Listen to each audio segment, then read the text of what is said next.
Hola a todas y a todos. El día de hoy vamos a revisar el tema de aborto séptico, que fue un punto que quedó pendiente cuando tocamos el tema de síndrome de aborto en general. Esto lo hicimos porque es una complicación que amerita un manejo un poco más integral y tiene ciertas peculiaridades. Abordando las generalidades del tema, sabemos que el 14% de las muertes maternas ocurren por abortos complicados. Se incluyen en este porcentaje las complicaciones de abortos espontáneos y aquellos que fueron inducidos. Sabemos que los abortos sépticos son los que ocasionan la mayor mortalidad materna, evidentemente en primer trimestre. ¿Qué es un aborto séptico? Bueno, algunos libros lo pueden definir como la infección de los productos de la concepción, es decir, placenta o del feto o del embrión, en un embarazo que es previable. Es todo aborto, que es decir, una pérdida gestacional antes de las 22 semanas completas de gestación, en el cual se agrega un proceso infeccioso y séptico. La historia natural del aborto séptico es la infección del embrión o la placenta. Posteriormente correrá la bacteremia hacia el tejido del útero, es decir, el endometrio, decidua o el miometrio. Ya estando en el aparato reproductor femenino puede infectar cualquier parte, es decir, el útero, los ovarios, sabiendo que si ocurre esto a nivel pélvico puede darse una infección en cualquiera de los órganos pélvicos y ocasionar una sepsis.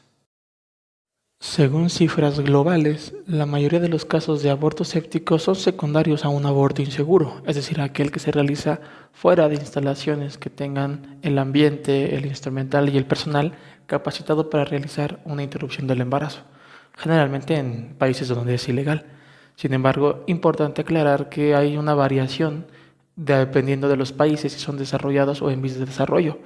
Por ejemplo, Estados Unidos tiene una incidencia de mortalidad más baja que en América Latina.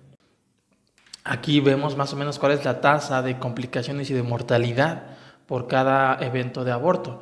En Estados Unidos la mortalidad por un aborto es de 0.7 por cada 100.000 abortos, mientras que en América Latina es de 10 por cada 100.000 y en África, por ejemplo, es de 100 por cada 100.000, es decir, 100 veces más que en Estados Unidos, lo que refleja claramente la realidad de esos países, ¿no? Incluyendo América Latina. En Estados Unidos, el porcentaje de pacientes que desarrollan un aborto séptico, el 59% es secundario a abortos espontáneos y el 27% secundario a abortos inducidos.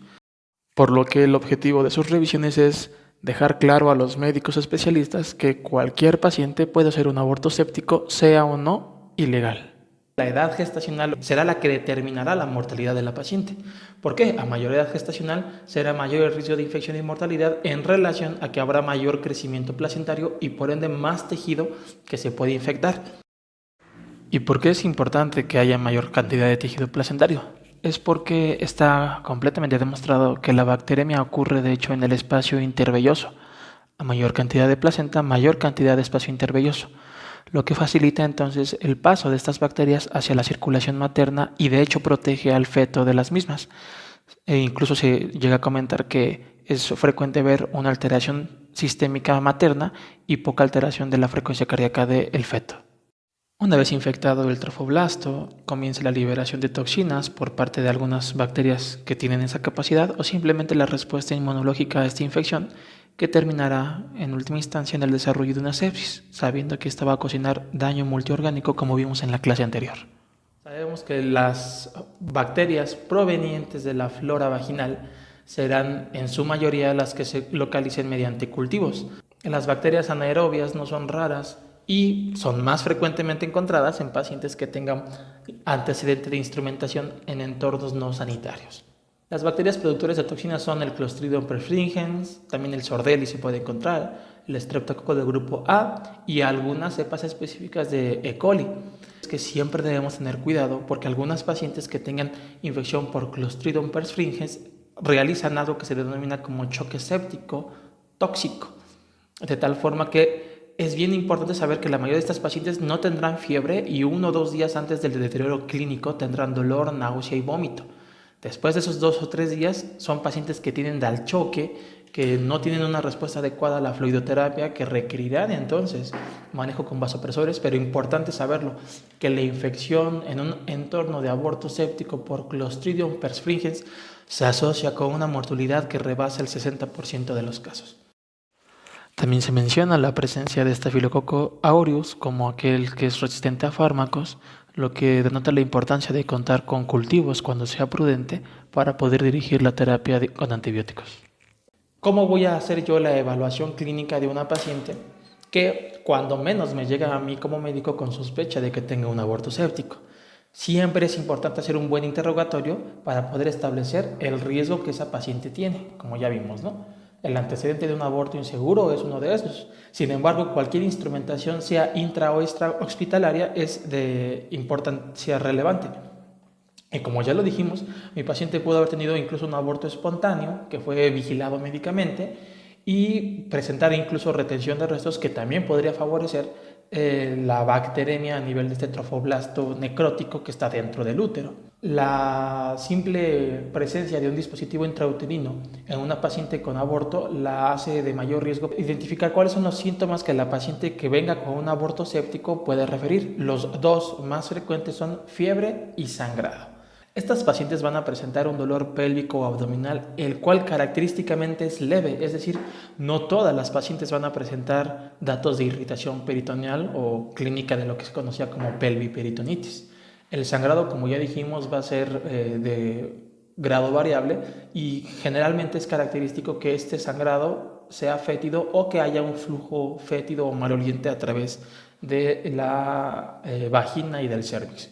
Sin embargo, como toda evaluación integral a nivel de obstetricia, siempre será importante hacer una especuloscopía, porque esta especuloscopía me puede a mí dar una pista de si aquello que está ocasionando el sangrado o la infección sospechada está intrauterino o si de hecho mi paciente tiene un proceso séptico porque se hizo un aborto inseguro en cualquier lugar y tuvo trauma cervical, perforación uterina, perforación a nivel vaginal. Y la especuloscopía es de vital importancia porque con ella podemos nosotros observar algunos casos, por ejemplo, de desgarros cervicales que se están infectando, una laceración vaginal que se está infectando, etc. Entonces, siempre que recibamos una paciente, el tacto vaginal o el ultrasonido no es lo único que tengamos que hacer, siempre hacer una especuloscopía. Una vez que yo ya tengo una paciente a la que le evalúe el riesgo, ya cheque sus síntomas, la evolución del mismo, el tiempo que ha progresado y la exploración física que yo realicé, vamos a entrar a lo que se tomó en el tema anterior, que es el protocolo de sepsis. Sabemos que hay que tomar cultivos, por ejemplo, laboratorios sistémicos, les llamo yo, es decir, evaluar función hematológica, de coagulación, hepática, renal, porque sabemos que la sepsis es cualquier proceso infeccioso o una respuesta no regulada del huésped hacia una infección que ocasiona daño a órganos blancos. El tratamiento será basado en aquel manejo de la sepsis materna que se vio ya en el video anterior de las 10 perlas de las sepsis maternas. Sabemos que la sospecha clínica, contar con un equipo de respuesta inmediata, la instauración del antibiótico con base al origen sospechado, identificar la fuente, manejo con hemoderivados, etc. Todo eso ya lo vimos y les dejo el link en la descripción. El punto que queríamos tocar en el apartado de del aborto séptico y por el cual se hizo el video aparte es que, a diferencia de lo que anteriormente se acostumbraba, que es dejar a la paciente con 12 o 24 horas de impregnación antibiótica, gente que a lo mejor tiene mi edad, 28, 29 años, que está haciendo la residencia o ya la terminó, va a darme la razón cuando les pregunten qué es lo que generalmente en sus hospitales se hace, ¿no? Y conocieron gente de 40, 50 años de edad que llevaban haciendo obstetricia 10 o 15 años, quienes acostumbran recibir una paciente con aborto séptico y decir no le hagas nada hasta que tenga 12 o 24 horas de impregnación antibiótica porque quién sabe, ¿no? O sea, son cosas que ni siquiera sabían explicar, pero así tenía que ser. Pues de hecho no, tanto la literatura vigente como los artículos especializados en el manejo de la sepsis materna destacan que lo esencial en el tratamiento del aborto séptico es, como ya dijimos y ya lo vimos en las 10 perlas, el control de la fuente. De nada sirve que yo a mi paciente la tenga bajo un excelente esquema antibiótico empírico si me voy a tardar 12 o 24 horas en quitarle el foco o la fuente de su infección.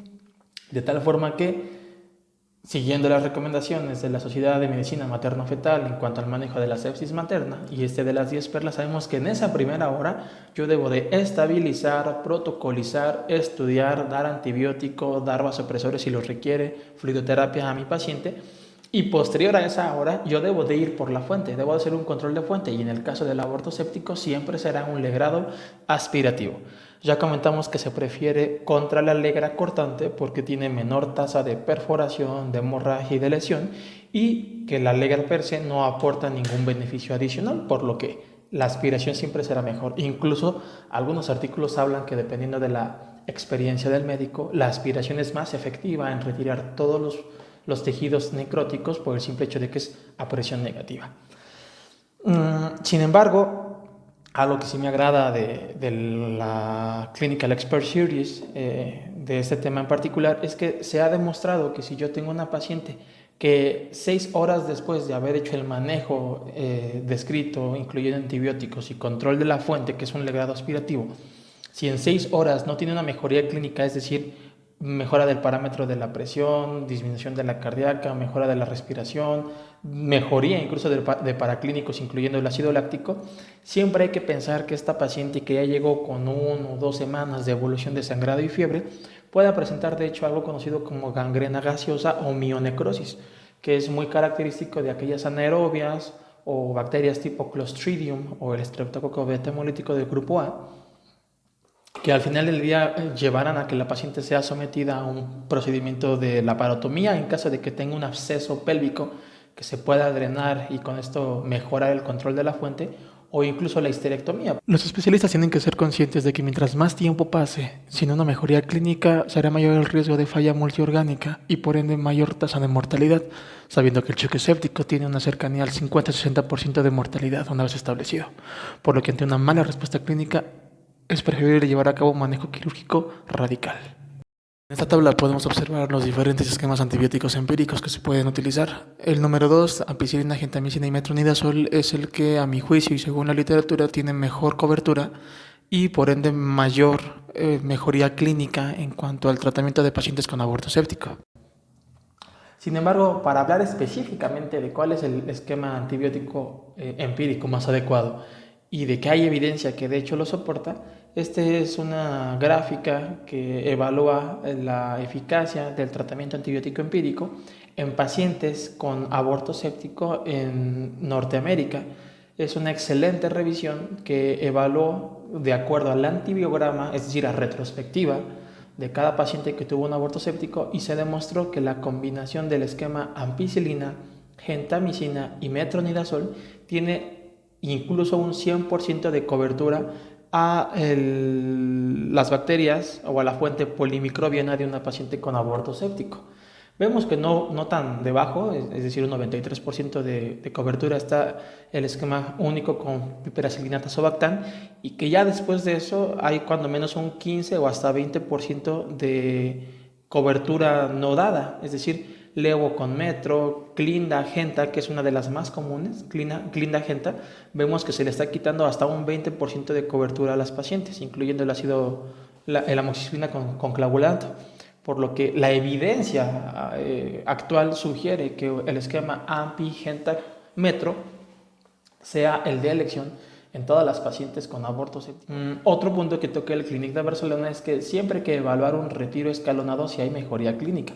Es decir, se comenta que si 48 horas a partir del inicio de la terapéutica antibiótica hay mejoría de los parámetros clínicos, incluyendo que la paciente esté afebril, se puede desescalonar hacia una vía oral y el mismo Clínic de Barcelona habla del uso empírico igualmente vía oral de amoxicilina con ácido clavulánico. Sin embargo, si se cuenta con un antibiograma, pues siempre será prudente dirigir la antibiótico-terapia vía oral de acuerdo al antibiograma. Vemos que sí hay algunos puntos importantes del aborto séptico que no se pudieron tocar en el tema general de síndrome de aborto, porque aquello era simplemente detectar que se trataba de un embarazo no viable y evacuar la cavidad. Aquí vimos que es un manejo un poco más integral. Tenemos que tener en cuenta siempre las 10 perlas de la sepsis materna y saber que estas pacientes, mientras más tiempo pasemos después de esa primera hora, la mortalidad, independientemente del agente causal y del tiempo de evolución, si yo me retraso en el tratamiento, independientemente de lo que sea, cada hora le voy a agregar 8 o 10% más de mortalidad a esa paciente. Por lo que es importante que todos los médicos que tengan sospecha de un aborto séptico, independientemente de dónde estén o si sea o no, hay que iniciar cuando menos un manejo antibiótico y el resto del manejo integral descrito. Esta es la bibliografía recomendada. Se dan cuenta que son artículos de no más de 3 años. El Clinical Expert Series es del 2015, está asignado por el Colegio Americano, pero es una excelente revisión, lo recomiendo.